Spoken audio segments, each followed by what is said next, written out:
राधा नाम की महिमा। एक बार एक संत जी किसी गांव के निकट आश्रम पर भागवत जी की साप्ताहिक कथा कह रहे थे।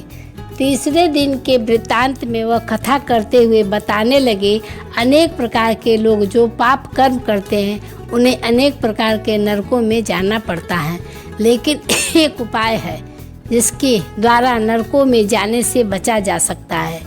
कोई एक बार सच्चे हृदय से राधा नाम पुकार ले तो वह नरकों में नहीं जाता।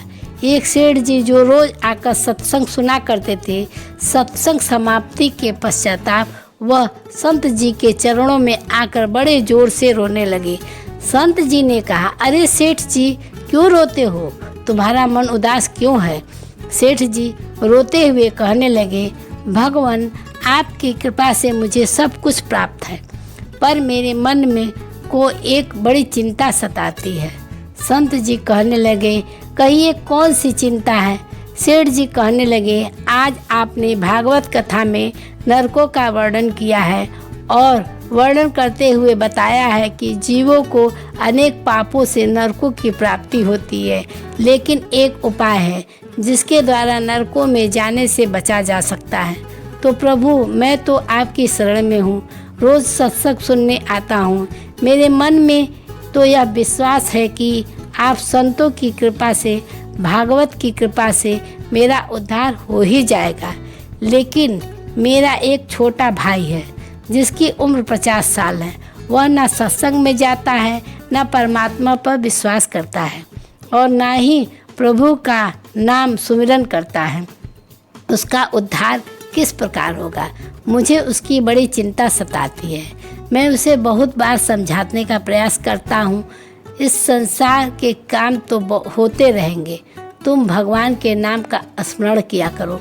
तब वह कहता है, ऐसा करने से कुछ नहीं होता, तुम भी मत किया करो। मैं जितना आस्तिक हूँ, प्रभु के प्रति जितनी मेरी आस्था है, वह उतना ही कट्टर और अनिश्वरवादी है। तब संत जी ने कहा, क्यों चिंता करते हो, एक दिन उसका भी उद्धार हो ही जाएगा। सेठ जी रोते हुए कहने लगे, हे भगवान उसका उद्धार कब होगा? आप जैसे महापुरुष हमारे गांव में आए हैं, मुझे तो आप पर ही यकीन है, आप ही उसका उद्धार करके जाएंगे। अब आप कैसे भी कृपा कर मेरे घर आइए और एक बार तो उसके मुख से श्री राधा नाम का उच्चारण कराइए। तब सेठ जी का विनय सुनकर संत जी कहने लगे, कल सत्संग समाप्ति के पश्चाताप मैं आपके घर आऊँगा और उसे परमात्मा का सुमिरन अवश्य कराऊँगा। दूसरे दिन सेठ जी अपने घर गए, संत जी के आने का इंतजार करने लगे। आश्रम पर कथा की समाप्ति हुई। अब संत जी अपने वचन के अनुसार सेठ जी के घर पहुँचे। जैसे घर पहुँचे, सेठ जी ने बड़े श्रद्धा भाव से संतों का स्वागत किया। उन्होंने अपने भाई को बुलाकर कहा, संत जी आज हमारे घर पधारे हैं, उनका दर्शन कर लो। वह अंदर से बैठे बैठे कहने लगा, मुझे ना किसी संत से मिलना है और न ही भगवान से मिलने की इच्छा है। तुम ही उनकी सेवा करो और तुम ही उनका पेट भरो। संत जी ने जब यह वचन सुने, सेठ जी रोते हुए कहने लगे, भगवान जी देखा आपने, आपके सामने ही आपका अपमान कर रहा है। संत जी कहने लगे, सेठ जी ख्याल ना कीजिए, चिंता ना कीजिए, सब कुछ अच्छा होगा। अब सेठ जी को दिलासा देते हुए संत जी पलंग से उतरे और उसके भाई के कक्ष में आ गए और उसके कंधे पर हाथ रखकर कहने लगे, और बताओ आज तक कितना कमाया? वह संत जी को इस प्रकार अपने नज़दीक देखकर कहने लगा, अपना हाथ मेरे कंधे से हटाइए। मैं न संतों को मानता हूँ न भगवान को मानता हूँ। जो लोग जितने ही आस्तिक होते हैं, मैं उतना ही कट्टर नास्तिक हूँ। मैं भगवान को नहीं मानने वाला हूँ। आप मेरे नज़दीक क्यों आए हैं? संत जी कहने लगे, मैं तो अपना काम करने आया हूँ। संतों का काम होता है लोगों का उद्धार करना।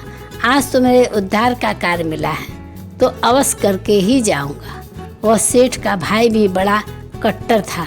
वह कहने लगा, आपको किसी का भी उद्धार करना है कर लीजिए, पर मेरा उद्धार आप नहीं कर सकते। मैं कुछ भी नहीं करने वाला हूँ। सेठ के भाई को देखकर संत जी मुस्कुराकर कहने लगे, एक बार राधे राधे बोल दो। सेठ जी का भाई कहने लगा, मैं कुछ नहीं बोलूँगा। संत जी ने फिर कहा, राधे राधे बोल दो। वह कहने लगा, नहीं कहूँगा। फिर संत जी ने कहा, राधे राधे बोलो। वह कहने लगा, मैंने कहा ना, मैं नहीं बोलूँगा। तब संत जी पुनः सेठ जी के पास आए और कहने लगे, अब आपने मेरे ऊपर यह जिम्मा सौंपा है। अब मैं जैसा करूँगा आप बीच में नहीं आना। आपसे सारे परिवार वाले बाहर जाकर बैठ जाओ। जब तक मैं आपको बुलाऊं नहीं, एक भी परिवार वाला इस कक्ष में न आए। अब इस प्रकार सेठ जी अपने परिवार सहित बाहर आकर बैठ गए। अब कक्ष में सिर्फ संत जी और सेठ जी का भाई था। संत जी ने पुनः प्रेम से कहा, अरे भैया, एक बार राधे राधे बोल दो। वह कहने लगा, मैंने आपसे मना किया ना, मैं नहीं कहूँगा। न भगवान को मानता हूँ, न भगवान की बातें मानता हूँ। मैं कट्टर नास्तिक हूँ। संत जी पुनः उसे प्रेम से हंसते हुए कहने लगे, तुमने जितने कट्टर नास्तिक हो, मैं उतना ही कट्टर आस्तिक हूँ। मैंने अगर निश्चय कर लिया है, तुम्हारे मुख से राधा नाम सुनकर ही जाऊँगा, और पक्का समझ लेना, तुम्हारे मुख से राधा नाम निकलेगा ही। कहने लगे, आप कितना भी प्रयास कर लो, मैं एक बार भी नाम नहीं लेने वाला। अब संत महापुरुष होते हैं बड़े दयालु, पर लीला मात्र से उन्होंने क्या किया, उस सेठ के भाई का हाथ पकड़ा और हाथ पकड़कर खूब जोर से घुमाने लगे। अब वह सेठ 18-50 साल का वृद्ध अवस्था थी। संत भी वृद्ध थे, पर संतों के अंदर भक्ति का तेज होता है। उन्होंने जोर से उसके भाई का हाथ घुमाया और मरोड़ दिया। हाथ घुमाकर संत जी फिर कहने लगे, कहो राधे राधे। वह कहने लगा, नहीं कहूँगा। अब तो संत जी ने जोर से हाथ घुमाकर सेठ के भाई को जमीन पर पटक दिया और खुद उसके पेट पर चढ़कर बैठ गए। और संत जी फिर कहने लगे, बोलो राधे राधे। वह फिर कहने लगा, नहीं कहूँगा। अब तो संत जी ने उसके दोनों हाथ पकड़े, उसके पैरों को बांध दिया और कहने लगे, कहो राधे राधे। अब ऐसी अवस्था में वह सोचने लगता है कि यह संत तो मुझे मार ही देंगे। तब उसने बिना इच्छा के एक बार ऐसे ही कह दिया, राधे राधे। जैसे ही उसने राधे राधे कहा, संत जी ने उसके हाथ पैर खोल दिए, उसके बंधनों को छोड़कर बाहर आकर कहने लगे, सेठ जी, आपका कल्याण हो गया, आपके भाई का भी कल्याण हो गया। सेठ जी कहने लगे, अंदर से बहुत तेजी आवाज़ आ रही थी। तब संत जी कहने लगे, आपने काम ही ऐसा दिया था। आपने कहा वह नास्तिक है, कभी कुछ बोलता ही नहीं है। आज आपके भाई ने राधे राधे नाम का उच्चारण कर लिया है, इसका कल्याण हो गया। अब मैं जा रहा हूँ, कल से पुनः मेरी कथा है। अब संत जी अपने स्थान पर लौट आए। सेठ जी का भाई जमीन से उठकर अपने भाई से कहने लगा, यह कैसे संत हैं, मुझे झगड़ा करने आ गए, मेरे ऊपर चढ़कर बैठ गए और कहने लगे, अगर राधे राधे का नाम उच्चारण नहीं करोगे तो मैं तुम्हारे ऊपर ऐसे बैठे रहूँगा। अब उसकी बातें सुनकर सेठ जी तो हंसने लगे। वह हंसते हुए मन से भगवान को धन्यवाद देते हुए कहने लगे, हे प्रभु, आपके संत भी बड़े दयालु हैं, खुद कष्ट सहकर भी लोगों का कल्याण करते हैं। समय व्यतीत होता गया, मुश्किल से 5-6 महीने गुजरे होंगे। अचानक एक दिन छोटे भाई का देहांत हो गया। शरीर समाप्ति के पश्चाताप आत्मा शरीर से अलग हो जाती है वह आत्मा ही ऊपर यमराज के पास जाकर सारे हिसाब किताब दे दे रही है। अब इस व्यक्ति का हिसाब किताब खोला गया। यमराज ने चित्रगुप्त से कहा, जो आज इंसान हमारे पास लाया गया है, इसका हिसाब क्या है? चित्रगुप्त कर्मों का हिसाब देखकर बताने लगे, हे भगवान, इसने अपने जीवन में कभी परमात्मा का नाम सुमिरन ही नहीं किया है, सदा ही पाप किए हैं, इसे सीधे नरक में भेज दिया जाए। अब यमराज के आदेश के अनुसार जैसे उसे नरक भेजा गया जा रहा था, तभी चित्रगुप्त ने कहा, भगवान, एक बात और है। यमराज जी ने कहा, कौन सी बात? चित्रगुप्त ने कहा, भगवान, एक बार संतों के कहने पर इसने राधा नाम का उच्चारण किया था। अब एक बार राधा नाम उच्चारण, यमराज ने दूतों से कहा, थोड़ी देर रुक जाइए, इसका हिसाब किया जाएगा, इसके बाद ही इसे नरक में भेजा जाएगा। यमराज ने पुनः चित्रगुप्त से कहा, जल्दी से इसका हिसाब देखो और कहीं इसने परमात्मा का नाम उच्चारण तो नहीं किया है। चित्रगुप्त ने फिर से पुनः सारा हिसाब देखा और देखकर कहने लगे, भगवान, इसने एक बार जो नाम उच्चारण किया है वह संतों के भय से किया था, दिल से भी नहीं किया था, पर एक बार राधा नाम का उच्चारण किया है। जीवन पाप में है, अब क्या किया जाए? तब यमराज जी ने उसी इंसान से पूछा, एक बात बताओ, हम तुम्हें पहले राधा नाम उच्चारण का फल दें या तुम्हें नरकों में भेज दिया जाए? तब वह भक्त हाथ जोड़कर कहने लगा, भगवान, नरक में तो जाना ही है, इससे अच्छा है आप मुझे एक बार राधा नाम उच्चारण का फल दें, फिर मुझे जहाँ चाहो भेज देना। अभी यमराज जी अपनी पुस्तक खोलकर देखने लगे कि एक बार राधा नाम उच्चारण का फल क्या है। उन्होंने सारी पुस्तकें खोल दी, पर उन्हें कहीं फल दिखाई नहीं दिया। तब वह विचार करने लगे, एक बार राधा नाम उच्चारण का फल तो मुझे पता ही नहीं है। तब वह अपनी शंका के निवारण के लिए उस भक्त को अपने साथ लेकर स्वर्गलोक में आ गए। स्वर्ग में आकर यमराज ने इंद्रदेव से कहा, हे इंद्रदेव, मुझे बताइए, एक बार राधा नाम उच्चारण करने का क्या फल होता है? तब इंद्रदेव ने बहुत प्रयास किया, पर उन्हें भी इसका फल पता नहीं चला। तब वह सब देवता मिलकर ब्रह्मदेव के पास आए।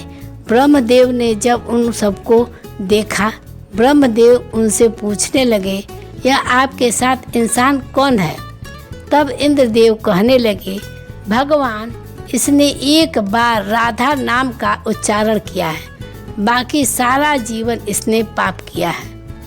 हमें तो पता ही नहीं राधा नाम उच्चारण का फल क्या है, इसलिए हम आपके पास आए हैं। तब ब्रह्मा जी ने बड़ा प्रयास किया, राधा नाम का उच्चारण का फल क्या है? अब उन्हें भी पता नहीं चला। तब वह ब्रह्मदेव कहने लगे, हम सब मिलकर इसे अपने साथ लेकर भगवान शंकर जी के पास चलते हैं। तब वह भगवान शंकर जी के पास पहुँचे। भगवान शंकर जी से प्रार्थना कर कहने लगे, हे महादेव, इस इंसान ने सारा जीवन पाप किया है, बस एक बार संतों के कहने पर राधा नाम का उच्चारण किया है।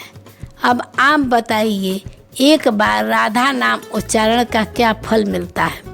तब महादेव जी ने बड़ा प्रयास किया, पर वह भी राधा नाम की महिमा को बता नहीं सके।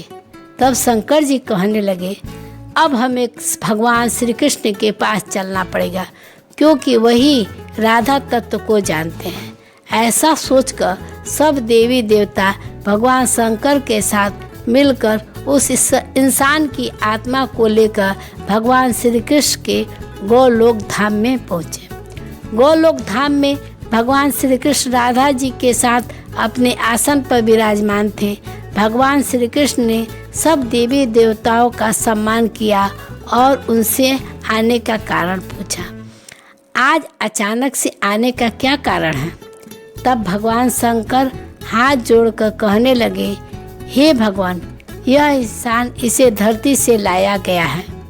इसने अपने जीवन में अनेक पाप किए हैं, पर एक बार राधा नाम का उच्चारण किया है।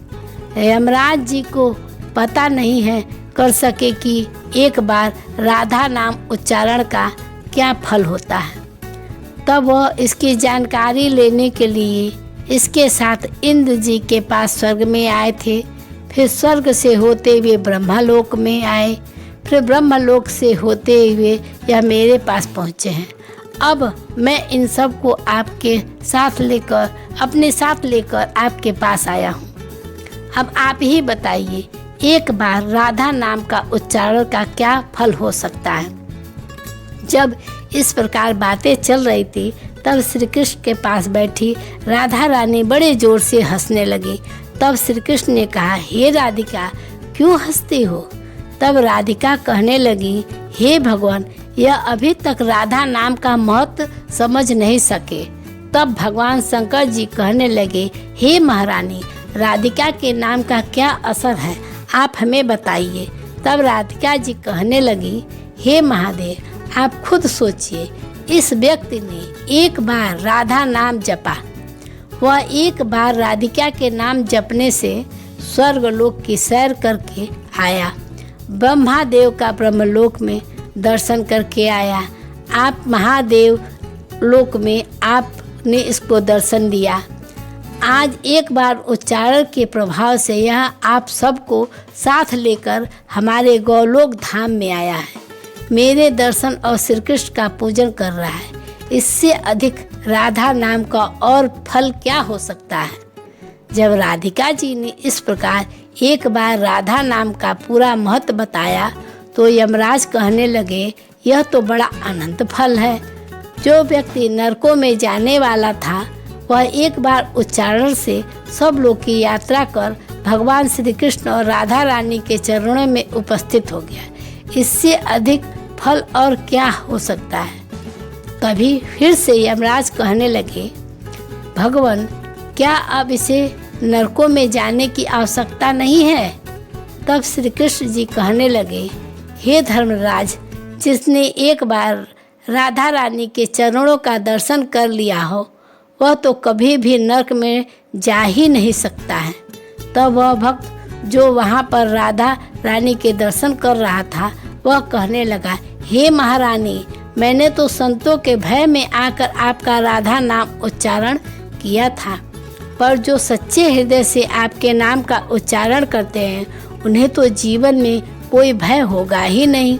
वह तो नरकों की यात्रा से कभी निकलेंगे ही नहीं, वह तो सीधा आपके चरणों में ही समा जाएंगे।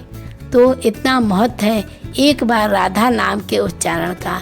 जो सच्चे हृदय से जो एक बार इस प्रकार कह दे, राधे राधे श्याम मिला दे, तो राधा नाम का उच्चारण करने से परमात्मा के साक्षात दर्शन हो जाते हैं। राधे राधे। अगर आपको वीडियो पसंद आई हो तो हमारे चैनल को सब्सक्राइब करें, लाइक करें, घंटी का बटन दबा दें।